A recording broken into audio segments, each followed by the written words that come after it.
Dahil sa napakainit na panahon na ating nararanasan ay siguradong patok na patok ang mga palamig na binibenta sa lansangan. Pero ganahan ka pa kaya kung ganito ang proseso ng inumin na iyong titikman? Isang video ang nag-viral kung saan makikita ang isang lalaki na gumagawa ng isang inumin pero hindi pa malinaw kung anong klaseng inumin ito. Gayunpaman, nag-viral ang video hindi dahil sa inumin na ito, kundi dahil sa paraan ng paggawa nito. Makikita kasi na hindi ito gumagamit ng measuring spoon o ano pa mang kagamitan para sa nasabing inumin at tanging kamay lamang nito ang ginagamit sa paghawak sa mga sangkap. Makikita rin ang isa pang lalaki na katulong nito sa paggawa ng inumin at makikita rin na kamay ang gamit nito sa paghahanda at paglagay ng mga sangkap. Kilala ang India sa mga sikat nitong street foods na kadalasan ay dinarayo pa ng mga sikat na vloggers. Pero hindi talaga maikakaila na may kakulangan sila kung kalinisan at hygiene ang pag-uusapan. Bagamat sinasabi ng karamihan na ito ay bahagi na ng kanilang tradisyon at pang-araw-araw na buhay, hindi pa rin maiiwasang mag-isip ang ibang mga tao na baka magdulot ito ng panganib tulad ng mga sakit. Gayunpaman, marami ang nagsasabi na ang street food sa India ay napakasarap dahil hindi ito tinitipid sa samut-saring sangkap at pampalasa. Sabi nila ay hindi hadlang ang kapansanan sa mga gusto nating gawin sa buhay. Kaya naman pinatunayan ito ng isang lalaki sa India. Pero mukhang may mali sa gustong patunayan ng lalaki na ito. Marami na ang nag-upload ng video na ito sa iba't ibang social media platform. Pero hindi malinaw kung ito ba ay totoo at bakit ito ginagawa ng lalaki. Pero base sa aming pananaliksik ay nahanap namin ang original na video. At napag-alaman namin na ito pala ay hango lamang sa isang comedy scene mula sa isang South Indian movie, kung saan makikita ang lalaki na may kapansanan na gumagawa ng isang recipe na tinatawag na magwinya gamit ang kaniyang kilikili. Pero mapunta tayo sa totoong kwento. Ang sikat na Kakeda Hotel Restaurant sa Delhi ay sumailalim sa korte matapos ang isang kontrobersiya kung saan makikita sa video ang isang lalaki na nagmamasa ng isang sangkap gamit ang paa nito.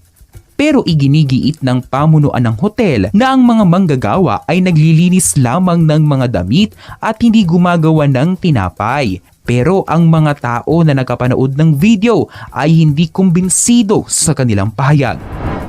Gamit rin ang eksena sa isang video na kumalat sa internet at dito ay malinaw na makikita na ang isang lalaki ay nagmamasa ng tinapay gamit ang paa nito. Makikita rin na sa mismong semento lamang nakapatong ang minasang tinapay at mababakas na hindi gaanong malinis ang paligid.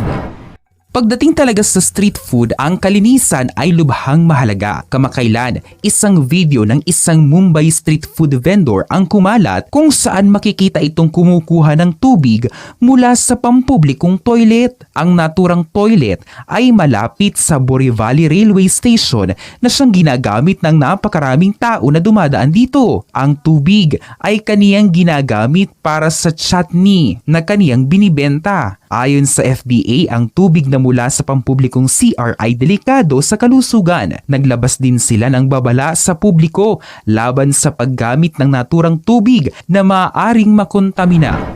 Nasa usapang tubig pa din tayo. Isa pa sa video na kumalat kamakailan ay ang lalaki na ito na makikitang naguhugas ng mga pinggan gamit lamang ang tubig sa paligid. Makikita na ang tubig ay napapaligiran ng mga basura at tila walang pangamba ang lalaki sa kanyang ginagawa. Ang video ay unang ibinahagi sa Reddit at umani ng negatibong reaksyon sa mga nakapanood nito.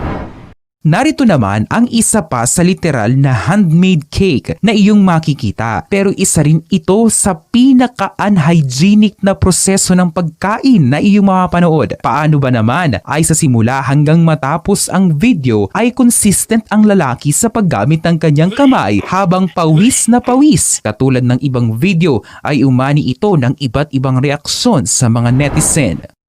Mula sa kakaibang preparasyon ay mapunta naman tayo sa mga kakaibang kombinasyon ng pagkain. Narito ang Maggi Milkshake na mula rin sa India. Siyempre, ang kombinasyon na ito ay mayroong gatas na hinaluan ng noodles at saka nilagyan ng pinong carrots at green peas sa ibabaw. Ang mga netizens ay nagpahayag ng samut-saring komento dahil sa weirdong kombinasyon ng pagkain. Humakot din ng libu-libong views ang street food na ito sa India. Ito ang mango ice cream chaat with cheese na kabilang din sa pagkain na may samut-saring sangkap. At narito nga ang recipe para sa ice cream chaat. Sa una ay ibababad muna ang piraso ng tinapay sa sabaw ng buko at turmeric syrup at saka ito hahaluan ng strawberry syrup sa ibabaw at iba pang pampalasa. Nilalagyan din nila ito ng dried fruits sa ibabaw at saka idadagdag ang mango dali ice cream. Pero hindi pa dyan natatapos dahil lalagyan pa ito sa ibabaw ng sandamakmak na mango syrup. Kung nauumay ka na ay sandali lang dahil lalagyan pa nila ito ng napakadaming cheese sa ibabaw. Pero wait lang at hindi pa pala tapos dahil muli nila itong lalagyan ng mango dali ice cream sa ibabaw. Siyempre, marami sa mga komento ang nagpahayag ng kanilang pagkaumay at pagkasuya sa samut-saring kombinasyon. Pero mayroon din namang naintriga at gusto itong subukan.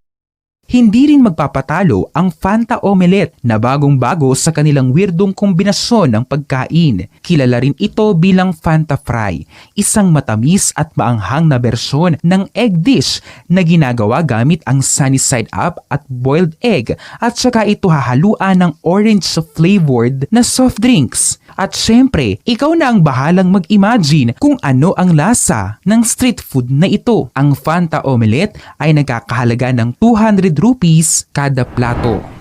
Pagdating naman sa mga gulay at prutas, mas matingkad ang kulay ay mas mukhang fresh at sariwa. Kaya bilang mamimili ay ito ang kadalasang hanap sa palengke. Pero maging mapanuri dahil baka ang inaakala mong sariwa ay nagbabalat kayo pala. May ilang vendor kasi sa India na nagsasagawa ng isang pinagbabawal na teknik kung saan ang kanilang panindang gulay at prutas ay kinukulayan at ini-sprayan ng tina o dye upang mas magmukhang hinog at sariwa ito. May mga pagkakataon naman na ang mga prutas at gulay na malapit ng mabulok ay nilalagyan nila ng silicone spray upang mas tumagal ang pagkasira nito at saka ibababad sa isang artificial color. Gumagamit din ang ibang magsasaka ng hormone na ini-inject upang mapabilis ang paglaki ng kanilang mga pananim na gulay.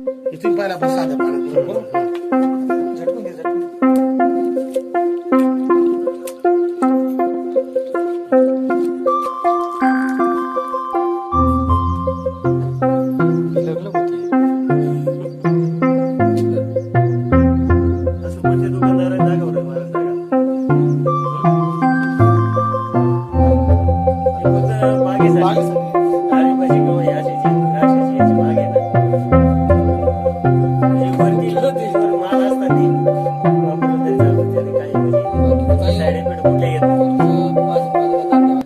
Ang mga dyes at kemikal ay matagal nang ginagamit ng ilang magsasaka at vendor upang takpan ang mga hindi hinog o nabubulok na parte ng prutas at gulay. Kabilang sa mga kemikal na ito ang carcinogen sa malachite green at calcium carbide na maaaring makaapekto sa kidney at atay kapag kinonsumo ito.